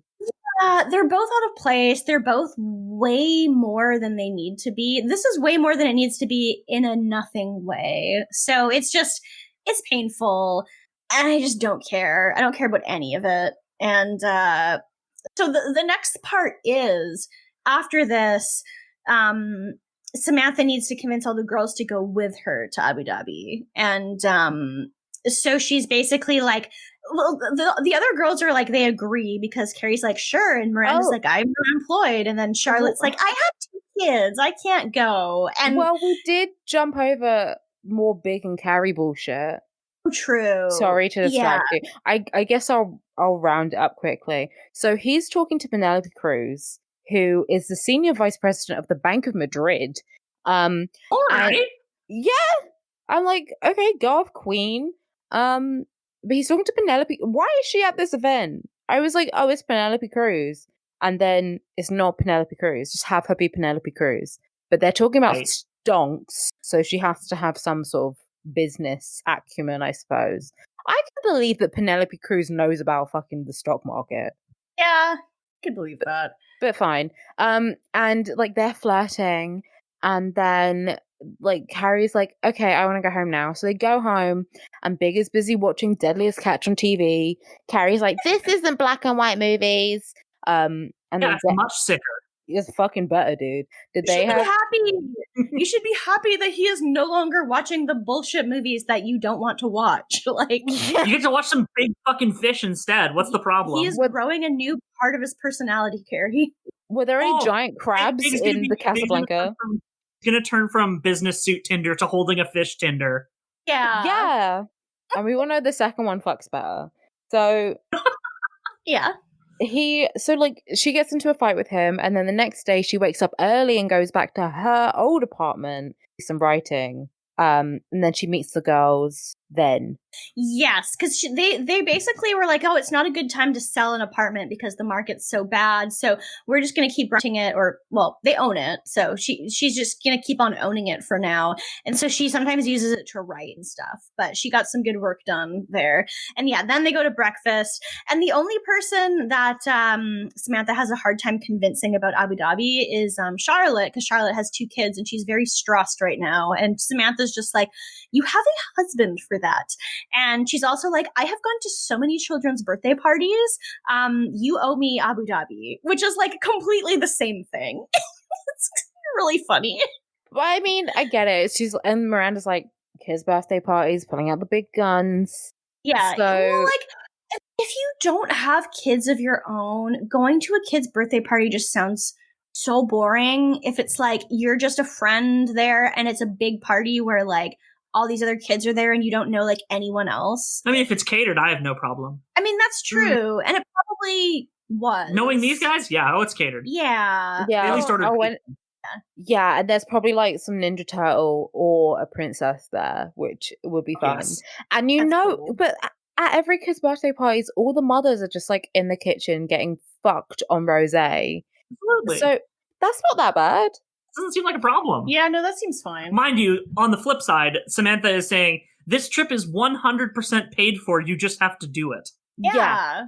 Yeah, that's kind of the winner for me, is like, no, everything is paid for. You literally just need to go away, which, hell yeah, there baby. Are suites on the plane. And like, Yes. not only do you have a husband to watch your 2 kids, you have a nanny to watch your 2 kids. You have both. Also have like, I don't know, you could also like just so many options. You could do anything, but You can do anything you want when you're sexy. Yeah, you can. Samantha does convince Charlotte though. She does get her to agree to go. So Oh yeah, did we talk about Charlotte having this like this whole moment where she's like crying with the kids? I have not talked about that yet. But I think that happens right around here where she's just like having a little freak out because, well, she calls Carrie to be like, I'm freaking out about this nanny thing. Should I be freaking out about it? And Carrie's like, well, you weren't freaking out it before Samantha said anything. And she's just being Samantha. Like, I really don't think it's a problem. I've made my joke because it was like low hanging fruit, not because I believe Harry's going to cheat on you. And then like the babies are screaming. Well, Rose is screaming, and then Lily puts her. Lily just wants attention. Lily wants attention and puts her fucking red hand painted hands on Charlotte's ass on her vintage skirt. And yeah, Charlotte just goes cries in the pantry. Which, like, don't wear your vintage skirts when your kid's doing arts and crafts. That just seems like a given. You're rich, though. And she's baking too. It seems like not a good. Put on your fucking sweats, you dipshit. Yeah, I know you have them. Yeah. But yeah, she has a meltdown, and it's kind of like, okay, yeah, you very much need a break from this. And then Aaron shows up and rescues. Yeah, Aaron shows up and sees Charlotte crying in the pantry, and is like, let's get you away from mommy, and she needs some time to get, her kitchen work done, and let's just do something else. So Aaron just genuinely seems like good at her job and very nice and seems to care about Charlotte and the kids a lot. So like, there really is no problem at all. It's extremely contrived, but yeah. Yeah, but she's like crying. Yeah, Erin saves her, and it kind of, you'd think that means that like resolution. She's like, oh no, she actually is looking out for me. But no, the resolution. I remember the resolution to this. Don't know it. I'm probably going to end up looking it up by accident. I forget what it is, but I can't wait to find out in like a week from now. And by I can't wait, I mean I can find out when it happens. The last thing that we really, the other last thing we really see before they go to Abu Dhabi is the conversation that Carrie and Big have at this point, where they basically, so Big is basically like, okay, you spent some time at your old place to get some work done, and that's great. I feel like I've been driving you nuts lately because like lots of the stuff I'm doing, like you don't want me to sit around and watch TV and stay home. You want me to go out. And like, that's fine, but I feel like I'm just disappointing you all the time and Carrie's like, oh my God, have I been like a nagging bitch wife? And like, I really hate it when people call people nagging bitch wives. She has been kind of rude to him about this whole situation. Like he doesn't. I can't believe Big's the valid one in the scene. He doesn't. How often does this happen? He doesn't have to want to go out as often as she does. That said, the solution he comes up with is insane. It is insane. Yeah, it doesn't make any fucking sense. Because he's like, okay, what if I got my own apartment? And that way we could have 2 days a week where we're apart from each other so that, I can do all the things that bug you there and you can have all that time to yourself, see your friends, do whatever. And then when we are together, I'll have the energy to want to go out and do stuff with you. And then blah, blah, blah. I want to make this better because I feel like you're clearly really annoyed with me lately. And they already have 2 apartments. Yeah, the fact that he says, should I get another apartment is fucking bananas. It's wild. Yeah. Yeah, exactly. But and so well, there was a whole thing where like when Carrie was staying at her place, he surprised her by like being downstairs and saying, "Hey kid, let's go out for dinner." And they went out for dinner and then had sex. So he's like, "Hey, that was we had fun, right? Let's do that every week." Yeah, every week is a lot. I feel like what the solution could be is just like, hey, if you're feeling a bit annoyed from me or whatever, either I can go to your old place or you can go to your old place. It doesn't have to be every week, but just every once in a while if you want to like have some space and just like, get in your own head and not be annoyed by me, and maybe you need to get work done. Maybe you're just annoyed, just anything like that. That would have been a more sensible thing other than how about 2 days every single week where we just stay apart? Yeah, no, it's just like solution is obviously just do things apart every once in a while. Like like one night a week, just go out for dinner with your friends. Yeah. And let them stay home. Instead, it's like it's another case of the extremes, right? So they go from have to do absolutely everything together, and his counterpoint is let's spend 2 entire days apart instead. Yeah, there needs to be a middle ground. And I think the part that like stresses me out the most about it is just like, I forgot what I was going to say. That's useless. It just doesn't make any sense. It's stupid. It's stupid. And it takes so long. Like, this is like a third of the running time of the movie so far has been this conversation.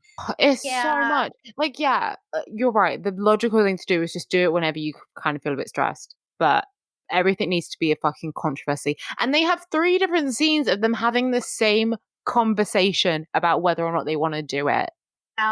It is just stressful to me. Like, I get that you want to do a lot of stuff together, but like, oh, I remember what I was going to say now. So the thing that stresses me out about it so much is that she will come home and say, we're going out now. And he's just expected to be ready to like have the energy to go out. If I'm going to have plans where I'm going to go out and do something, I feel like I need to know like at least a day in advance. Oh yeah, fully. Yeah. Like, like you cannot be like, oh, let's just go out and do this thing, because I will not be in the headspace for it, because I've already planned in my head, this is a day where I am currently no plans. So that is what my brain is expecting me to have energy-wise. You cannot just expect me to be ready to go out. Like, on the two hand, he does work in finance, which isn't a real job. True. But I guess even if I had like no job, it'd still be the same. Like, I'm still gonna have the emotional, social energy. I'm not going to have that energy. Well, yeah, you never started charging. You never plugged in. Exactly. I need to, like a solar energy, whatever. I need to sit out in the sun for like 2 hours. Or like a glow in the dark bracelet. I just need to be under a bright light for a little bit. And then I'm fine. Exactly. Clearly, this is before MBTI became really popular with women around Carrie's age, because if she was, she would understand that introverts get their energy from their alone time. And she gets her energy from being with other people, and they just have different kinds of energy. This makes me want to die. I know. I mean, to be fair, she doesn't have a kind of work that would force her to do it like mine. No, she would just do it for fun, because she's the kind of person who writes a newspaper column. This is true. / this books. Is true. Yeah. Shocked she's not into but I'm shocked she's not into astrology. Yeah, I kind of am too. But maybe she secretly hates astrology because something about the person who writes astrology for the same newspaper as her or something. I don't know. That would be a really fun conflict. That would be. Carrie, just like if Carrie's just had like an enemy in the person who writes the astrology for the same newspaper, that would have been a really good recurring character to have built into the 6 seasons of the show. That would have been good. Like, she purposely writes bad like horoscopes for Carrie's sign just to fuck exactly. Yeah, it'd be like the guy who does the criminal drawings on iZombie being like their enemy on iZombie. A reference for Stefan. Yeah, no, there's a couple people who listen to the podcast who've seen iZombie. I know this for a fact. I know Jess listens to our podcast. There we go. But yeah. And at first Carrie does freak out about this solution, kind of rightfully, because it's kind of fucked up. But it's then insane. Big is like, okay, the reason I'm proposing this is because I feel like I'm getting on your nerves, and I feel like I really want to like avoid conflict, and I feel like something is bothering you, and I need to give you more space. And so then she kind of comes around on a bit, because then they go to fly on their plane, and Carrie like is telling them about this plan for what they're going to do. And Charlotte is like, that's fucking insane. You're married. Yeah, and then In this she's case, like, Charlotte is literally right. yeah. It's insane, yeah. Well, I mean, I would say I think it's probably healthy to like have breaks from each other when you're married. Yeah. Right. But- I think the idea of scheduling it like that is what makes it insane. Well, yeah, Yeah. because like you can't schedule when you need a break. It just happens naturally. Like you just have time where you will do something by yourself. Like if you schedule it, it's like the idea of having like a schedule of like when you're gonna have sex or something. It's like, well, how are you gonna like know that you're gonna want to do that at that Yeah. time? I'd been watching The Crown, and I was like, wait, why do the aristocracy sleep in separate beds? And apparently, it's a thing. Would you sleep in the same bed as Margaret Thatcher? No, Margaret That's not Thatcher's- aristocracy. No, she Right, said but it's she The was. Well, She does sleep in piss. Well, now she does. now she sleeps in hell. Yeah. But yeah, I wouldn't sleep in the same bed as Prince Philip. That's for damn sure. But he will literally die in his sleep and drag you down to hell with him. Like his soul will. Well, I don't know if he has one, but if he has a soul, He it will doesn't. creep out of his body as his flesh like releases his, entire soul from it, and that will pull you down into hell with it. I just assume that even alive, he already has corpse stink. Yeah, I was gonna say I You feel smell and like at all times. yeah, and Yeah. like flies following around, a crow like pecking out his eye. Yeah, so I wouldn't do that. But they always sleep in separate beds, apart from when they want to have a bit of sex. Which I'm like, okay, that's probably good for. I mean, I would do it the other way, right? Like you sleep in the same bed, and then you just have like a spare room for when you're like, oh fuck, I really need to get up early tomorrow morning. I'm gonna go sleep in my own bed. Right. Or Mhm. it's summer and it's really hot. Or you're like sick. I don't Yeah. wanna be all gross about it. Yeah. Yeah, but they just sleep in separate beds, which I'm like, that's weird. That's why none of you hug your children and you're miserable all the time. Royals truly are just freaks, huh? They're freaks, and not in the fun way. That's the reason why they have separate rooms, is because that's how it was when they were growing up, and because they married each other. So it's kind of just like, well, why Yeah, bother? 'cause- Yeah, why bother changing our bedrooms now? yeah, they're all cousins, so it makes sense. Yeah. So can we talk about It's this weird. airplane? It's fucking bananas. This is like a luxury. This airplane is nothing to me because I've seen the movie Soul Plane before. Fair. This airplane is wild to me because the only other movie I've seen with a bananas ass airplane is Snakes on a Plane. Movie. Good movie. Soul Plane, not a good movie. I've seen it like Well- 20 times, but Why have you seen Soul Plane that many times? it's one of the only things we had on DVD. Fair enough. I wish that this had the plot of Snakes on a Plane. I wish there were snakes on this plane. I wish Samuel L. Jackson would come on just to make this interesting. Yeah, and I wish someone would get his dick bit off by a snake. I wish that someone would rip a hole in the side of the airplane and people would just start flying out of it, including Carrie. I wish Cobra Starship God, wrote a song about this movie. Yeah. Yeah. I wish Cobra Starship existed because of this movie. Yeah. Yes. Honestly, I gotta watch Snakes on a Plane again. That movie is so fucking bad, but it's so good. I've still never been able to get through a full watch of it outside of the movie theater. I feel like since I watched it the first time with the energy of yelling at it, that's how I have to experience at all times. We have to have people. It has to be when we're allowed to have people over again. Makes sense. Yeah, we could have when the vaccine is out, when this motherfucking vaccine drops, we are having our friends over and we are watching Snakes on a motherfucking Plane. Hell fucking yeah. Tired of these monkey fighting snakes on this Monday to Friday plane. Yeah, there we go. But yeah, Okay, they're in this super. I'm like familiar. I've seen pictures, have not been on one of the super bougie like United Arab Emirates, like I think like Qantas and stuff, like those planes where it's like everyone gets their own like little mini room, and it's wonderful. You know that video of Naomi Campbell where she's disinfecting her like entire plane pod, and everyone was like, "How silly!" And then like 2 months later, coronavirus dropped. So She gets it. she's smart. She's had a lot of failings, but that one can't blame her for. That makes sense. Yeah, no, that's a good idea. But yeah, they have their own little pods. They can like close it. They can like sit very comfortably. There's no one sitting next to them who is using your entire armrest, even though they have their own on the other side. Ugh. It looks very comfy. They can watch movies, and they can get up and go to a bar where they're just like walking around and shit. Like, this plane is bananas to me.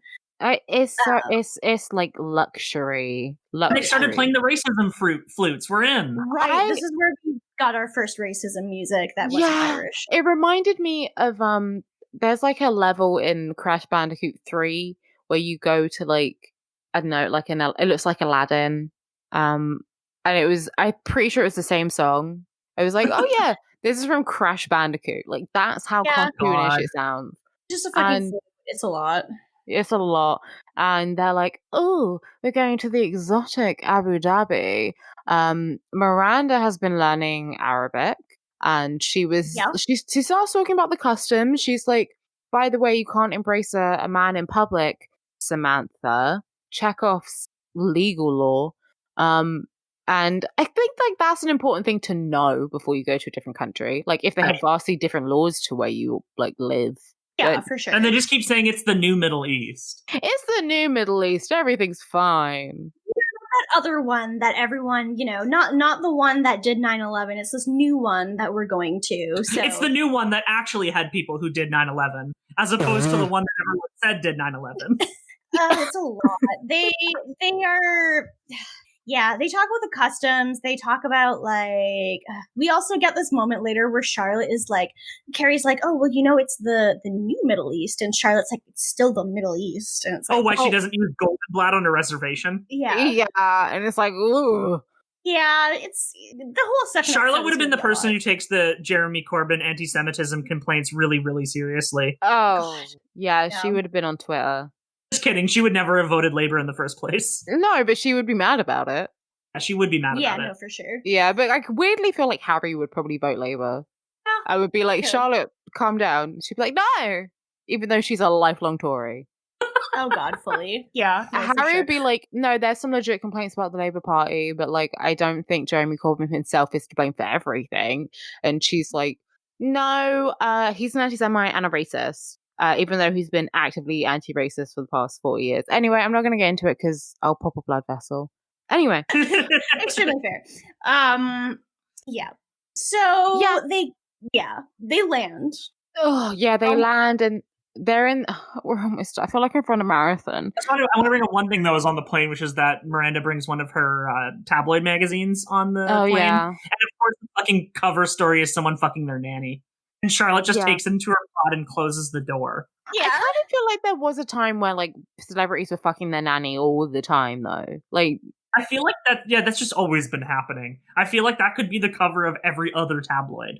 Yeah, probably. Yeah. Okay, the other thing that happens on the plane is after Charlotte like criticizes Carrie's decision, Carrie's basically like, we live in a society. She does put on her Joker makeup for a second. She does say that. She's like, well, we make our own rules. We live in a society. And I'm really curious as to what kind of direction all the like flight attendants and such were given for these scenes. Because I feel like it would take the patience of a saint to not be casting dirty looks at every member of the main cast constantly.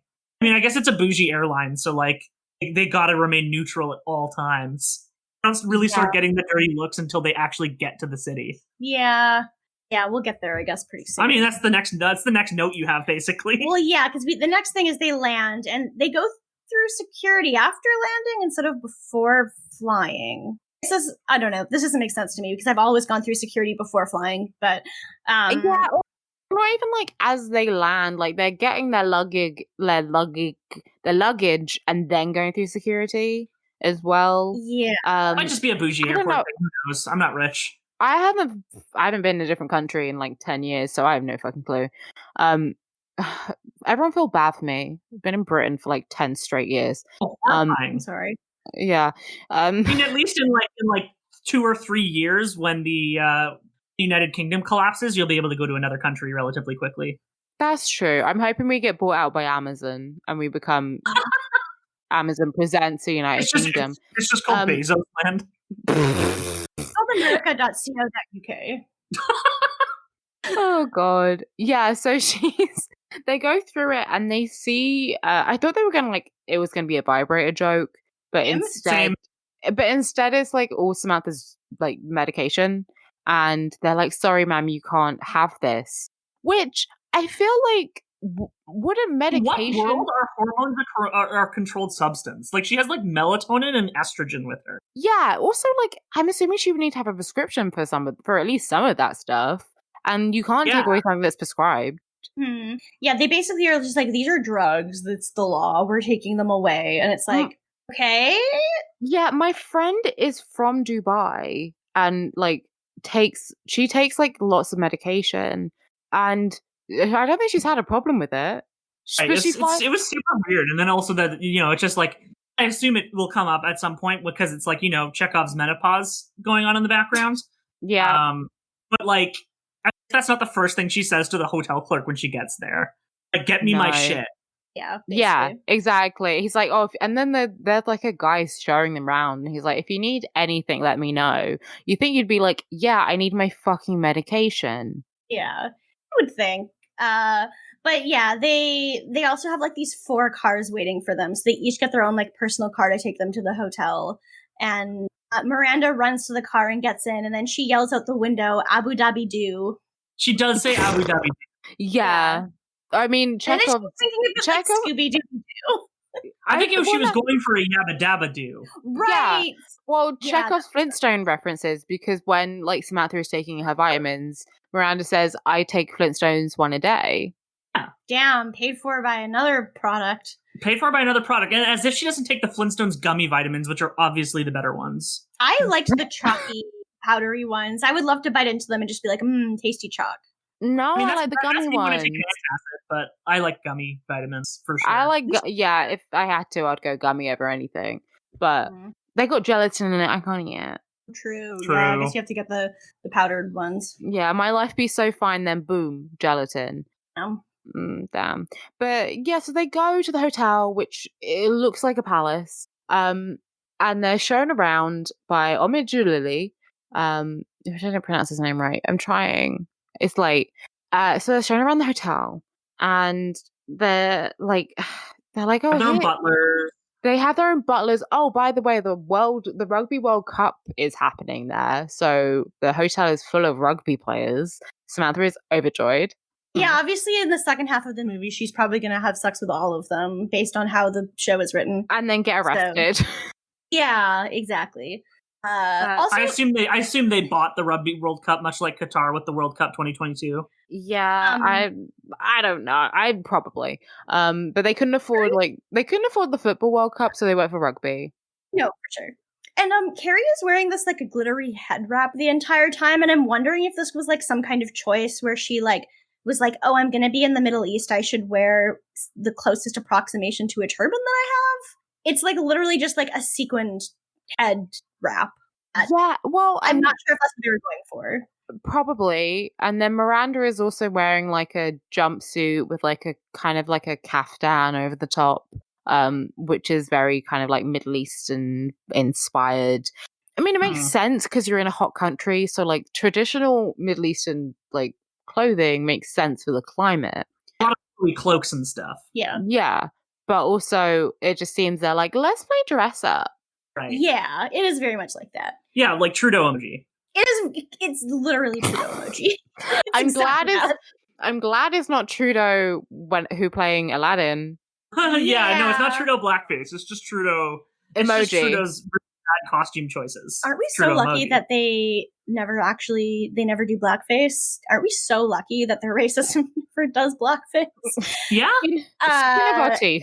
That is one of those kind of like, I can't believe that we have to even be grateful for that. Yeah. After all of the everything we see in this movie. Anyway, their hotel is gorgeous. They get shown to their suite. Their suite is like its own building, basically. It is bananas. It is huge. They've got like a terrace. They've got like the massive amount of space, the highest ceilings possible. Like everything is beautiful, so colorful. It's just like, it's amazing. And then we checked this out on the movie and we stopped. Yeah. They go around their mansion, they get their butlers, and then that's it. I was like, I can't do any fucking more. I literally like finished it and I was like, damn, have fun. Like, have fun, Steph and Matt. I'm watching any more of this. Yeah, because I had like checked in with you to be like, where are we stopping today? And you were like, it's about an hour and 10 minutes in. It's right after they finished seeing the hotel room. And like, God, the entire time we were watching the movie, I kept checking the time and being like, holy fuck, we're only 45 minutes in? Like, what the fuck? We've been watching for another 20 minutes and it's only 50 minutes in now? Yeah, and we weren't even like pausing it and extending the time that way, like artificially. It just genuinely felt like 2 hours passed. Yeah. And nothing happened. Nothing happened. I Googled the time run. Like, I Googled the running time. So I was like, right, what's roughly halfway, like, for this movie? And I saw it was an hour and a half, and I was like, fuck me. So I was like, right, I guess I'll stop this like an hour and a quarter in. And then as soon as I saw the hotel thing, I was like, this makes logical sense to finish the episode. Also, I'm not watching another fucking second of this film until I eat and do other stuff and live my life. I'm just trying to figure out how the first half and the second half of the movie are even going to connect to each other, because I feel like we're going to watch the second half. It's just going to be the four girls farting around in like Abu Dhabi, and I know the men show up. I know that happens. I don't know why. I forget why. And I don't remember how any of their plots presumably they all get arrested at some point, and a man has to let them out of prison. I assume that's the kind of the cultural moment that they're going for. Yeah, I remember. I just remember something happening. Do you want spoilers? Okay. No, it doesn't matter to me. Aiden shows up. I forgot about that. Okay, Aiden shows up. I just remember there being the scene of like the three men walking together, and I don't remember the context. That's like the only thing I remember from this movie, from seeing it in theaters. Also remember this really like offensive moment with a bunch of women in burqas, which I can't remember the exact details of it, but I remember it being bad. So we'll get to that. I believe we're finishing the series with this movie. Like, what a bad note to end on. Why can't they just make the third movie where Big dies already? Yes. Yeah. And then we deserve it as a society. Yeah, we do. Mm-hmm. Okay, well, that was the end. I guess, last time we saved our rankings for part 2, I think, right? For the first movie? Yeah. There's nothing to have done anything. When we get to the second part, we will rank that. Obviously, but like at this point, nothing has happened. I mean, at this point, I would say Miranda's the top because she quit her job. I mean, as someone who has quit their job recently. Yeah, she quit her job to spend more time with her family, and I quit my job to spend more time with Looker. Yeah, your family. So, there we go. Yeah. Yeah. But yeah, and I mean, I guess I could probably say like the low point has probably been Carrie this whole movie, but like what a surprise. But we have yet to see the more racist half of the movie. So I'm going to hold my final judgment until we have seen that part.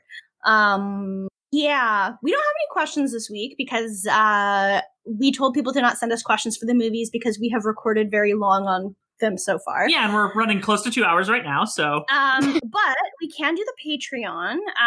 So, oh God, I haven't done this in a while. I forgot that I should also open like the tier list because I have the list of patrons open, but I'm like, I always forget what like the things are. Okay, wait. Click on community. I haven't had the Patreon open I opened it like a week ago because I needed to see how much money we had. Okay, if you give us $1 a month, we would love you indefinitely. You would be a haymower. You would get a special role in our Discord server, which you should join if you have not already. It is the link is on our Twitter and our Tumblr, and you can find it on Noisespace as well. I think it's something you should join. It's good. It also gives us you access to any of the bonus content we've done, so any of the mailbags or our Keanu episodes. You need to add that to the description. I don't think anyone even knows. You know what? I'm going to update the description anyway when we start podcast 2. Secret podcast 2. Yeah. You also get access to the secret channel of Looker and Nanupix. For $5 a month, you are a cardboard cutout of a baby, and in this tier, you can get access to all the $1 stuff. You get an even specialer Discord role, a shout out on the podcast every week, and you can submit stuff for Steve Voice for me to read. At the $10 level, you get all of that, and plus you can also listen to us record live. Sheesh, you're Mr. Big Spender. And we would be just grateful for you until the end of our lives. Everyone who's a $5 and up donor is Alex Shope, Summer Geist, Jennifer Snyder, Matt Ribeiro. That's me. Jessa Alachi, and Siberian Pine Hardwood. So thank you all, and to everyone else as well for following us. And thank you for waiting for this episode, because God, we've just been putting it off. Like, God, this movie sucks. And it's been a hell of a month. Yeah, it's been a month. Like, I've been really ill and I felt like shit. And also, like, I don't know, this movie sucks. So unless you're in like the best mood you can be in, you don't want to do it. So it's been really tough. But we're very, very appreciative of everyone who stuck around. And yeah, one of my friends like did like the full catch up in the sort of break. And I'm like, Incredible. damn. I was like, damn, sure, you didn't have to do that. That's like 90 something episodes. That's bananas, and I really respect that. That's amazing. Yeah, did like they did like a full like catch up of. I think they were like they listened to some episodes and then were like, and we're on that Spotify Wrapped. I was like, oh my god, we've been on people's Spotify Wrapped. That is so sweet. I love that. That's the only reason we're on Spotify is for the optics of being on someone's Spotify Wrapped. I love that. Exactly. Yeah. I want to be on someone's It's really easy to submit to Spotify. It is very easy to submit to them, yeah. But that's really awesome. I love that, and I'm very excited about like starting our new podcast because I feel like with the entire like second movie, I feel like I've just been kind of like not in the mood to watch it. But then, like, we've had other delays and stuff like that too. But it's just like I just haven't wanted to watch it. And then when we start our new project, it's like something I'm gonna be excited about. I'm thinking again. about just literally episode 1 of new projects. Like how much there is to look forward to just there. In that first episode. Let alone everything else. I know. I'm so excited.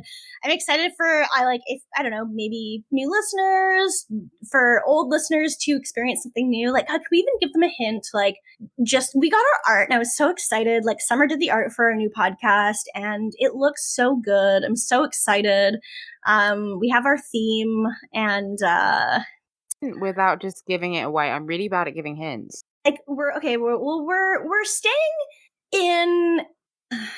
Let's just say the acronym remains the same. Yeah, we have They can figure it out from there. We do have the same acronym for the new show. Actually, we still have 3 of the same words for the new show. Yeah, it is something girls make. It is C word girls make do, but not that C word. It's a different C word. Yeah. Yeah. So there's a thing for you. I'm very excited because like I have told like 3 people because I've been too excited about. Well, I mean, one of them is Summer because they made our art, but like the few people that I've told about have not seen the show that we're going to be doing, and so which is so exciting because like it is like truly a masterclass, perfect show. Nothing wrong with it at all. No, I've never been anything wrong. I'm sure we'll find out if there is anything wrong with it, but from my recollection, perfect show. Yeah, perfect show. So we'll find out. But hopefully, I'm very curious. I would love to see people putting in their guesses for what they think the new show is going to be called, just based off of CGMD, something girls make do. Well, it's basically if they can figure out what it is, they'll know the exact title because it's very obvious. I think so. Yeah, I think so too. Yeah. But we'll see. You'll get there, and I'm excited. We'll probably announce it in like the next episode because our next episode is going to be the last episode of the show. So stay tuned for that. That will hopefully be coming out soon. And Matt, do you want to plug anything? Really, no. I haven't really been doing much lately. Didn't be on anything? Have you not done a tuning fork recently? Not in a while. Like the last tuning fork was like a month ago. It was probably before the last episode of our podcast that we did. So maybe. Like Tuning Fork is really the only show I'm super keeping up on. I haven't been on. I was on the last HKIP too, I guess. Henry Kissinger's Pokemon Going to Die is the politics podcast that I do when I'm feeling like it, which currently is not. And and Tuning Fork is the music podcast I do with my friend David, where we just reminisce about the stuff that we obsessed over 10 years ago. Our most recent episode was on Bright Eyes, which is not something I actually really listened to when I was a teen. So that was a guest. Yeah, I do like it when you have guests on who will talk about stuff that you and David didn't listen to. Yeah, it's good. Something that was a critical darling around the same time. I need to listen to that one because I listen to a lot of Bright Eyes, and I feel like it doesn't. I can't say it caused my mental illness, but it didn't help. Yeah, yeah. There's one of those kind of bands that just like. You get deeper into it with them, I think. But yeah, it's very much a like, you okay over there, bud? And you just look at any of the lyrics of any of the songs on the album. And then it's like, now as an adult, I feel like it's planted a seed. Conor Oberst planted a seed in my brain. And I'm like, where's the malnourished white boys who will gaslight me? Where are they? And then that also... Isn't that half the island? Yeah, that's true. Whenever I'm mad at myself, I have to be real. Whenever my friends are like, Alex, your taste in men, they all look the same. They're like Victorian. It's not my fault that I keep dating Victorian ghosts because that is what the fucking country looks like. That is the population. I don't know what they expected. Yeah, that's at least half of it. I mean, London's a bit more diverse, but like, come on. I mean, I'm in the theatre circle. I'm going to an art school, and I'm in the theatre circles. The people I'm running into look like Victorian ghost boys. You're getting nothing but waifish skeletons there. Yeah, and I still bully people if they have a crush on Timothée Chalamet. Yeah, Timothée Chalamet is like a waifish skeleton boy, but he has negative sexual energy exuding. That's from his because skeleton. as much as he like plays up the French assness of his name, he's just so American. Yeah, and his smug aura mocks me. Not a fan of it. So unsexual, and it doesn't help that Lady Bird is like the only movie I've seen him in where I wanted to literally kill him. Yeah, I had a friend who like went to at least some school with him, and apparently he's also just a dickhead. So I'm still thinking about not a surprise. Colin's prediction for who would die, what big celebrity name would die next was Timothée Chalamet, but that was like 2 months ago, and more celebrities have died since then who are not him. So yeah, I mean, whenever you go to the movies, you could be sure that you're going to see a disgusting little freak. Yeah, Because Timothée Chalamet is still making movies. friend Dune sent is me yet to be released. Even if he dies, that's still coming out. So. disgusting little freak. My friend sent me a picture of there was like Timothée Chalamet and Megan Thee Stallion should date, and I said 1, a couple to rival Nicki and Tom Holland, and 2, 2, do you want Megan Thee Stallion to have chlamydia? I mean, they have the same middle name and the same birthday. True. Brilliant written in the stars. Timothy. Timothée Chalamet. Yeah. Timothée Chalamet is French. Exactly. Anyway, this got off topic. I mean, is there a topic? I think we're closing out here. Yeah, we're closing out. It's winding been down. good. We're gonna be back soon for episode 2, and hopefully you can bear to listen to it with us. It's been a pleasure to have you on, Matt. Yay! Podcasting. You'll be back for episode 2. Yeah. I'll hold the gun to your head. Mm-hmm. You can't do half this movie and not the other half. So No, some crimes can never be forgiven. No. Oh, Matt okay. breaking up with me a week before Christmas for forcing him to finish Sex and the City 2. He's like, I'm moving home now. Bye. Bye. I'm taking Looker with me. No, I would literally commit a murder. Like I would commit a crime.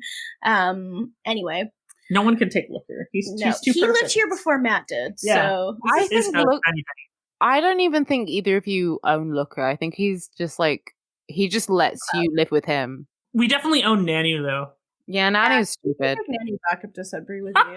I love Nanny. But like you would have to be heartless. Oh, that would just reflect poorly on you. So that makes it sound like I love Looker more than Nanny when I do not. But I love them both equally. You do. Nanny was a little bastard who sometimes deserves to be punished, and Looker has never done anything wrong. Looker's never done anything wrong in his life. Yeah, everyone has favorite children. It's fine. All right. Well, that's episode. So you know what we say, gamers. So long and good night. Mohair every day. Mohair every fucking day. Fuck cops. Fuck cops. And kiss Keanu square on the lips. Mwah. Ah.